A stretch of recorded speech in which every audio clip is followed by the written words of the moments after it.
another episode of First Shorts, where we sit with creatives in the entertainment industry and talk about their experiences making their first short film. I'm Shako Mari, and I'm joined by my business partner, Charles Malone. And our guest today is Nicholas Whitcomb. Nicholas is a writer and director living in Los Angeles who strives to tell cinematic stories that explore the complicated nature of human beings through genres such as horror and science fiction.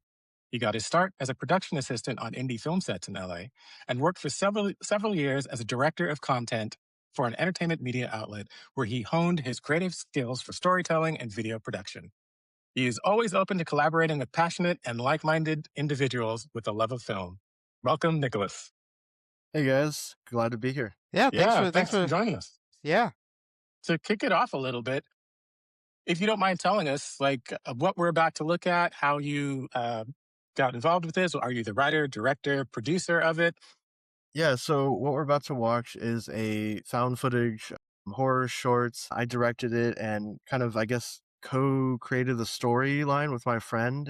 He wrote it and he basically helped produce it with me. And yeah, it was a lot of fun. We did it a couple years ago now, and it should be interesting to watch it again.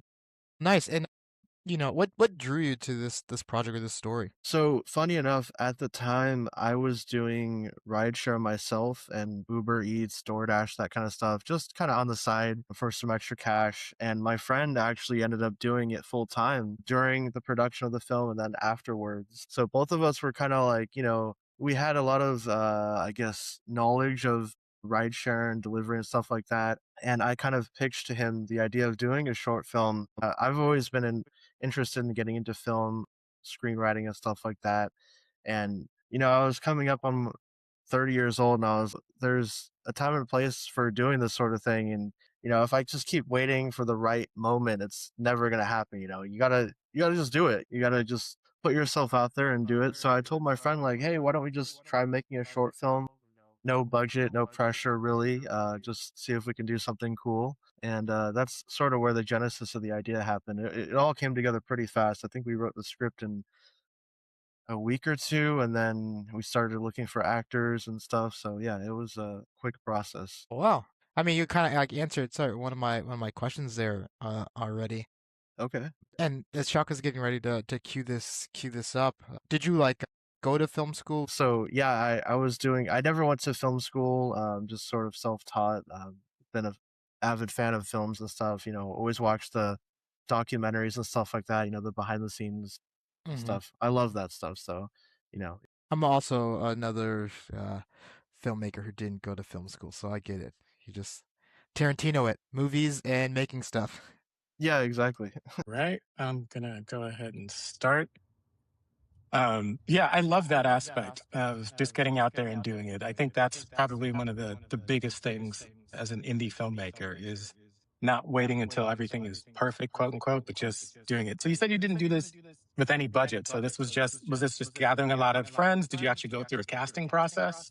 Yeah, so we literally had no budget. I think, well, the budget, I guess, went to like buying the dash camera, the body camera, and like small props, but it was like, yeah, no budget. All the actors actually were theater students from CSUN. Okay. The security guard is actually a friend of my friend Sage, who was the producer of the film. So he was not an actor. He's just like his friend that was like, "Hey, I'll do it. It sounds like a cool role." And I think he did a cool job with it. He made it his own character. Yeah. No, I agree. I love that you said the budget went to the secure the dash cam footage. I thought it was a really creative use of the dash cam because it worked really well for this, especially as like perfect for found footage. Yeah, I mean, one of the main reasons that we wanted to do it as a found footage film is because my friend and I love like the VHS movies and stuff like that, and we thought that with the recent entries in that franchise, they kind of like broke a lot of the rules of found footage. Like there'd be like a camera just kind of come out of nowhere.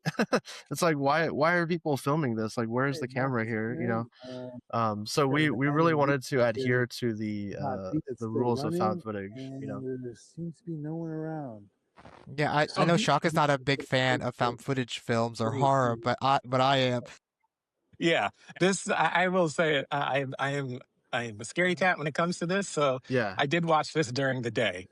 I had the blinds closed, which I kind of regretted at a certain point, which we'll get to. So this is really cool. I did have the question about the camera. So you did Yeah. use that. Now the little glitches that we just kind of saw there, was that special effects or was that something that was natural in the camera? No, that all the effects and sound effects and stuff, that was all added in post. We edited this in Adobe Premiere. That's one of the, I guess, good things about having worked for a YouTube channel for a while is I was self-taught in the whole Adobe suite. So my friend and I were able to just edit it ourselves, you know? Oh, sweet. So you edit it yourself in partnership with the co-writer? Yeah. Yeah, this stuff works really well. Yeah. And this, I love all this. and this is your like first directed short. Yeah. Oh man, it was really, really good for a first time short, man. I had fun watching this. Mm-hmm. Yeah, I mean, obviously, like looking back, there's stuff that I would fix, or like I wish we had more time, or like more coverage here and there. But like, you know, for what it was, I think it came out pretty cool. No, I think you did a bang up job. What was one of the most difficult like challenges you faced while doing this? Honestly, I think it was filming with an actual dash camera. Because it was hard to like watch the scene, the playback, because you're watching it on like a screen that's like this big. Yeah, I didn't think about that. Yeah. I mean, obviously we had to transfer the footage over to a laptop and then we can watch it on a bigger screen, but that took up a lot of production time, you know, having to constantly, okay, do a few takes, then go back, switch back and forth, watch it and see if everything's good. You know, that definitely slowed things down. And here, are these real people or are they extras? Those are all extras. Those are all friends that we had that we were like, hey, you come out and hang out in this parking lot. You did a really good job. I was like, that could have went either way. So it played very well. Yeah. So I love this location that you shot at. Like it's a great location. I also noticed that you shot at night. How long did this take you, and what was it like shooting, like doing a night shoot? Like how long was the shoot? I think we filmed it over 6 or 7 nights, but they were split up. You know, it was like one night here, one night there. I think it took maybe a couple months to get everything shot. But we didn't like shoot for like 12 hours a night or anything. We kind of had to shoot like 3 hours here, 4 hours there, because it was obviously all based on everyone's availability, and it's pretty hard to wrangle together, you know, the people that we had, even if it was like 6 or 7 people. That's a first good jump scare because you really weren't expecting it. Yeah, I almost jumped again. I put a lid on my coffee just for this. Yeah, it's I call it herding cats sometimes doing indie work. Yeah. This is a great use of foreground and background because like I loved how she just slowly enters from the background there. Yeah. The staging was great. Going back to filming at nights, another thing too was that it was like really cold when we shot this. I think it was the winter of 2024. Like I think we started in November and then we finished in January. But it was just freezing at night. I mean, it was like I had like 2 or 3 layers on every night, and it was like, you know, just it was rough. And then I know you said you had the VHS films. Were there any other inspirations for this going into it?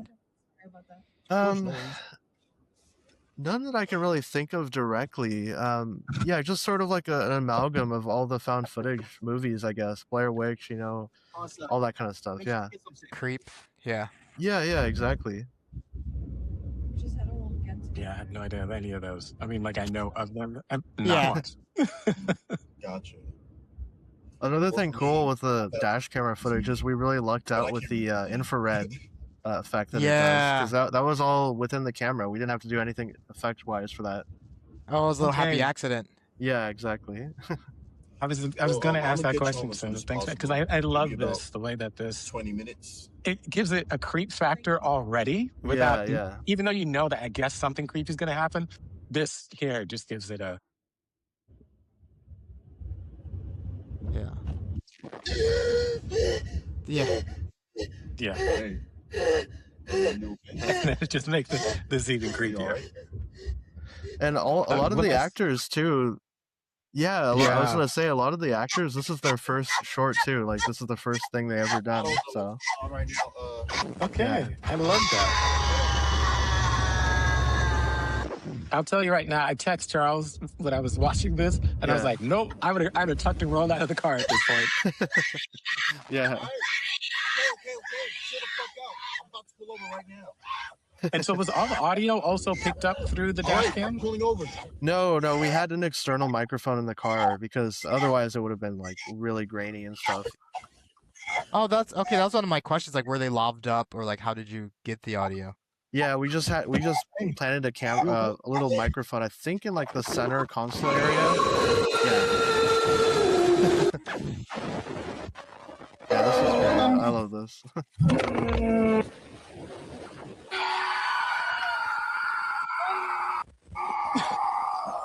There's a lot of funny blooper reels of that sequence with him getting dragged away. Okay. It was hard to pull that off, yeah. I wasn't really sure at that point, but again, I thought that was masterful. And the human mind, probably imagines worse things than what's actually happening. So just the idea that I was listening to that and was like, nope. Like, Yeah. And I then also for love his this, reaction here. He's yeah, just like, I would have just got in my car and just like, Yeah, let's get out of there. he's just like,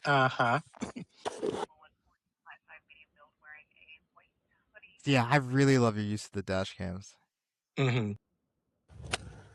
Marcus, come in. You're not gonna believe This is it. such a great Just- So place that means to- that you use all like natural lighting, like the street lights or the car lights. Yeah, all Yeah. natural lighting. Come in. There was actually an issue too because when we initially scouted this location, this parking lot area, the lights were not on. So we thought it was gonna be like pitch black. And then when we came to shoot it, it was all bright. I was like, oh man. I obviously would have preferred it to be darker, but you can't. It is what it is. Yeah, interesting, no, though, it's still because- played. Yeah, I Yeah. think it actually made it even creepier because it's like so much light. Right, And right. yet this happens, So it's like you're not even safe in a lit area. Right. And then obviously if there's no budget, you just like stole that shot in that parking lot. But yeah, No. yeah, everything was no permits. Yeah, it was all guerrilla shooting. Yeah, which was funny. A couple of times because we filmed the whole ending sequence in that parking lot. We filmed it over a couple of nights, and I think on both of the nights the sheriffs came by just to check on us. They're like, "Hey, what are you guys doing?" And we're like, "Oh, we're just shooting a video for YouTube." And they're like, "Okay, just be safe." Oh, nice. Yeah, That's so- nice. That's good. And I like to have a little Marvel Post-credit, post-credit yeah. scene. yeah. We had to put something in there, So was this originally written in, or was this on like something that you guys thought? Oh, or was it earlier in the script and you just decided to do it? I think that we wrote this as like backstory, like for our own sort of tracking, but we didn't plan to shoot this initially. This was kind of an afterthought. Yeah. Oh my god, that sounds so wrong.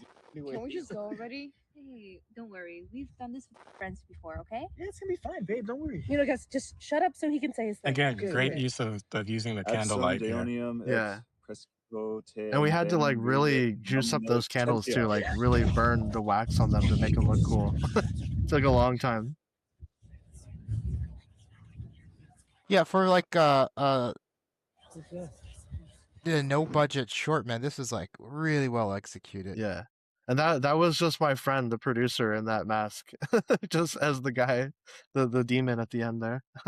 Yeah, I know. In the towards the end there, you were saying that if you could redo it, if you could remake it today, what would you change? Yeah, not much, honestly. I think that the main thing I would change is maybe adding like a little bit of a beat in the beginning with the driver where he kind of like maybe just drops someone off, like just to show like more of his routine of the night. And then obviously I would have loved to have an actual makeup artist involved with the project to do like some cool prosthetics at the very end when she grabs the security guard. I think that's pretty much all I would have changed. Yeah, I mean, even without it, I mean, we would have had a little bit of that gore effect, but Yeah, it yeah. still was super creepy. I mean, Shaka watched it in the in the daytime. Yeah. Well, you know, again, like I said, I had the blinds closed during the day, so it was kind of like dark, and I was like, all right, this is not too bad just in case. Yeah, And yeah. then when she started doing that scream, which I'm assuming that was like an enhanced scream that you guys added to. Yeah, she did a little bit of it, but we did definitely enhance it in post, yeah. Yeah. So for me, the enhanced one, I was like, nope. But even just her acting in the screaming part with her in the back seat, I was like, okay, this is, Yeah. you know, And like you and the try to drive or no. Yeah, the crazy thing too is like what she did in that car, like all the freaking out, the build up and everything, like she did all that in her first audition, just like that too, which was Oh like wow. we're like, yeah, okay, yeah, that's it. She's got the role. Casting process, you said that you went to the school. Was it just like contacting the school or did they have a thing set up or? If I'm remembering correctly, I believe we made like flyers, and then we went to some of the film classes and just, put up flyers, talk to the professors, stuff like that. And then that's literally how we got all the auditions and the submissions, yeah. Oh, that's brilliant. That's good. Which leads to, I think, one of our questions we love to ask. From where you are now, Yeah. looking back, is there any advice that you would give yourself? Probably to accept that it's okay to over prepare for everything. And there's never like I guess the one thing I would say is that there's never enough time in like pre-production and like prepping and putting stuff together like that, because if you have everything done and like really rock solid in prep, then you can go into the shoot and not have to worry about too much. You have a solid foundation. So just prepare more a little bit. Yeah, exactly. More coverage too. Even if you think you have it, you just keep going. Yeah. I've seen Charles said that when he was talking about his it was the first short, right? That we did. Like it would have been nice to have more coverage of certain things. Yeah, no, yeah, that's exactly. that's good. And right now, are you like taking it out to the horror festivals? Did you take it out and do that run? Did you just put it on YouTube? We just put it on YouTube. We thought about submitting it to some festivals, but honestly, like, I mean, we were looking at it pretty harshly, so we were like, I don't know if it'll work at festivals, but it probably would have played at like some smaller like genre focused festivals. It was mostly just about like getting it online and getting people to see it and stuff like that. Oh, Yeah, you got to put it out there, man. man, I had fun watching it. I think it played definitely at some of the horror festivals. Yeah, yeah. It was a fun watch. Very man, really very very creative. I Really well done. appreciate Yeah. it. Yeah, it's especially with the constraints that you had as far as like not having a budget and not using camera equipment with different lenses. Yeah. You told the story really great. Which I do have a question. I don't know if you answered it, so forgive me. But how big was your crew? It was literally me and my friend, the producer, and the actors. That was it. Yeah.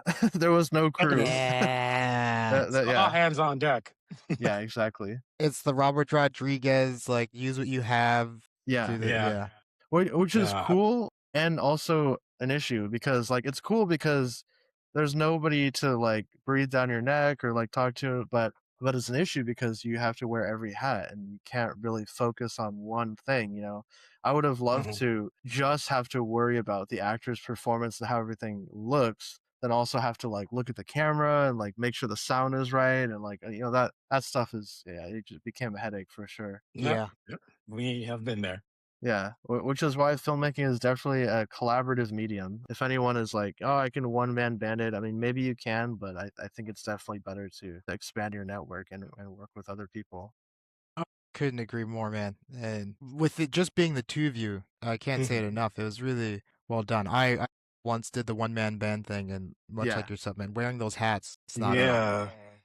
How long did it take you to edit with the footage that you had?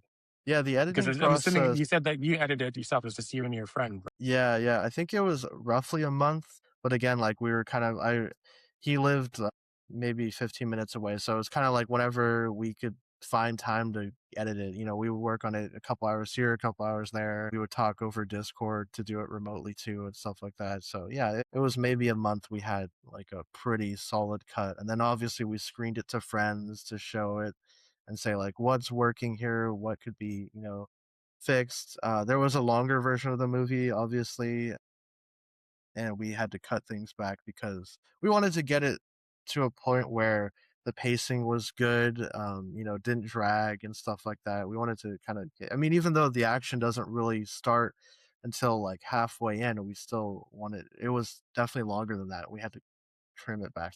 I mean, you managed to hit that sweet spot on the pacing. Yeah. So looking at that, if there was a longer version, part of my brain, goes like, did you have a feature plan for this? And my follow-up question is like, now that this is out there on YouTube, what are you working on next? So in terms of a feature, no, we didn't have any feature aspirations for it. I mean, it could be cool to do like a longer version, but no, there was never any feature plans for it.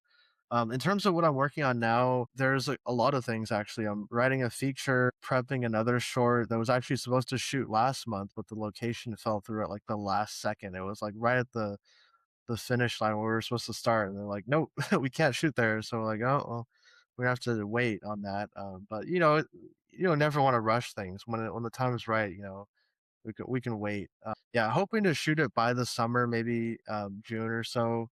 And then besides that, because of this short and my second short, they were both found footage projects. We actually caught the attention of a producer that wants to put together an anthology. So we're working on like an original short that's going to be part of that anthology that'll hopefully release next year. Yeah. Nice. So you'll be a part of your own like VHS. Yeah, Like, it's a different sort of, yeah. It's definitely inspired by VHS, but it's interestingly enough, I think all of the concepts for the shorts in the anthology have to do with like YouTube channels or something, like kind of taking a concept like YouTube creators, but kind of twisting it, a little bit. So adding a horror element to it. Yeah. That's interesting. Okay. I mean, I will never watch them, but that's very interesting. I like the concept. Oh man, I'm looking forward to hopefully seeing that next year. As I said, I'm behind on the VHSs, but I was definitely a big fan of like the first three. Yeah. And then where can the viewers like follow you? And yeah, you guys can find me all over YouTube, Instagram, X at who's_Nick. That's all my socials. I also have my own YouTube channel where I kind of upload here and there. Yeah, and Chaka, what's the social breakdown? Yeah. Our socials are OpenQ Productions on IG, on Instagram, as well as on TikTok. So you can find us there. You can follow me personally at Shaka Omari, SHAKAOMARI. And then, Nick, do you have a production company, just so that we can shout that out? Yeah, if you guys look on YouTube, it's under Pale Grain Productions. That's the channel. It should be the first result, I think. So yeah. Pale Grain Productions. Yeah. Great. Yeah. And don't forget to watch Nick's short, Something in the Rearview. It'll be the link in the description. And, we're still new to this thing, so you know the deal, the whole like, subscribe. Yeah, of course. Yeah. And Nick, thanks for coming, man. This was really cool. Yeah. It was a ton of fun to revisit that short. Yeah. Yeah. Thanks for giving me an early morning scare this past week. Yeah. Now I'm going to chill out for the next month. So we'll see you guys next time on First Shorts.